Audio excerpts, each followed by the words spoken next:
Emeritus, but I was the founding director of the Institute. My colleague, Dr. Stephanie Brown, who is the current executive director of the Institute, is away tonight, but if you will attend our other sessions, I'm sure you'll get a chance to interact with Dr. Brown.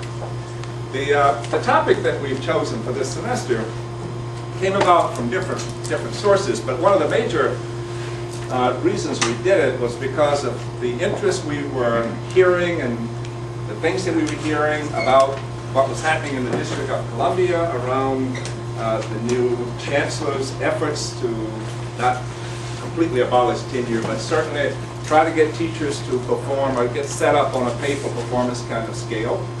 The notions that there were students there who were in such a plan, and they were being paid for different types of performances. The fact that we knew around the country at other places there were students who were being paid to come to after-school tutoring as if it were a job rather than going somewhere else, but again, another pay-for-performance kind of thing. We were also influenced by some things that we were hearing out in the business world, where, of course, you know, incentives are always a part of the compensation. I'm a baseball fan, and I was very influenced by the fact that the Yankees just gave Andy Pettit a new one-year contract with incentives, and of course, pretty easy, I guess, to measure whether he performs or not. But a lot of things went into thinking through what this topic would be.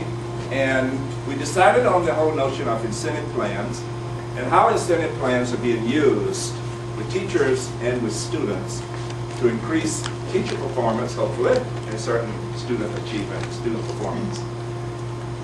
The class, our students in here in my class, which is a one-credit seminar, are actually studying this topic from somewhat of a theoretical perspective. We're doing lots of readings and things related to the topic.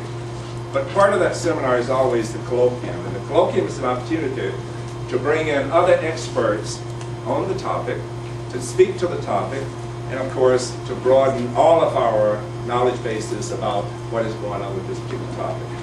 So as we started looking around to see who our experts were in this area, of course, we didn't have to go too far, so we found them in the College of Education, at least some of them. So tonight, we're going to listen to some presentations, and we simply ask that speakers take as long as they need, except we do want to stop about 10 minutes after 6 at least, so that we can have about 20 minutes for question and other kinds of interactions and dialogues, unless they decide that they wish to dialogue with you as they make their presentation. We have from the College of Education two of my former colleagues, Dr. Malen, Professor Malen, Professor Jennifer Rice, and students in one of their classes who I understand will also be participating in the presentation. We also have, and if you look on the flyer, we were expecting Dr. Clara Floyd, but Dr. Floyd is not here, but in her stead, she sent two people who she said would more than adequately cover her part. So we're glad to introduce Ms. Pat Alexander and Mr. Mark Whitter, who will be speaking primarily, I think, from the union's perspective as it relates to this topic. And I'm very interested in hearing that. But let's get started, and I'll introduce Dr. Malen, who will then tell us how they're going to do the first part of the presentation. And thank you for coming. I want to thank you for the opportunity to come on in here and share work and share ideas. We always find that we learn more that way when we get a chance to air out what we're doing and also learn from you in terms of what you've been doing and what you've been experiencing. So thank you for the opportunity, Martin and Raquel and others who have helped put this together. By way of background, I want to say that in 2006, Prince George's County Public School System initiated a research partnership with the Department of Education Policy Studies, and they did it for two reasons. The first reason was that they wanted to have formative evaluation data for the system on initiatives that they were going to be launching in an effort to try to improve the performance of schools that were designated as in need of improvement. And we also entered in that partnership because we thought it was important to try to create really meaningful research opportunities for graduate students and to expand access to those opportunities. If you're lucky enough to be a full-time student and get a research assistantship, you might have some real-world experience with research. But if you're not in that lucky position, it's often difficult to have some meaningful research experience where you're looking at real issues in real schools with real consequences. And so we created a research partnership, a year-long research course, where we work as a team to try to understand reform initiatives in Prince George's County Public Schools. The first project we did was a study of an ICES initiative, and that produced a research report. Raquel and Em were part of that. And it's also provided the basis for some conference presentations and some articles, some in progress and one under review. So we're trying to do the kind of work that provides service to school systems as well as provides the kind of research that can be communicated with a wide range of professional audiences. Our project this year is on the pay for performance mechanisms that they have going, the financial incentives in Prince George's County Public Schools. And so we're going to be talking about that in terms of the research team working on it. These are the members of the research team. Some of them are here tonight to participate in the presentations. And my good colleague Jennifer is going to talk with you a little bit about the study. And then people are going to move through the presentation pieces. Thanks. Okay, well this study is a pretty broad study on the implementation of FIRST in Prince George's County that we're going to be trying to address over the course of this year.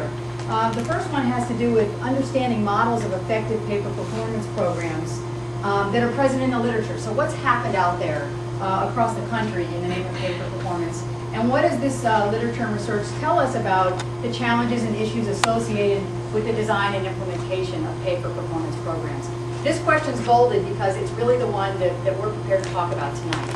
The other questions deal with central goals and key features of FIRST. We'll talk a little bit about that at the end of the presentation.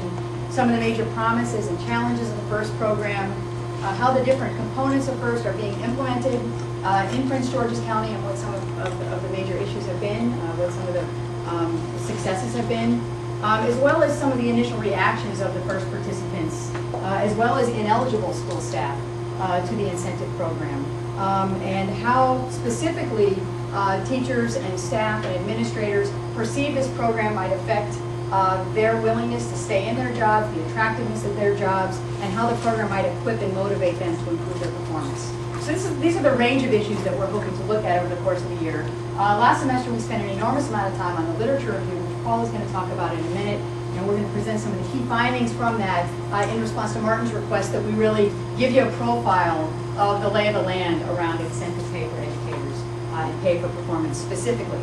Now, just by way of policy context, incentives for educators are not a new idea. This idea has been around for a while.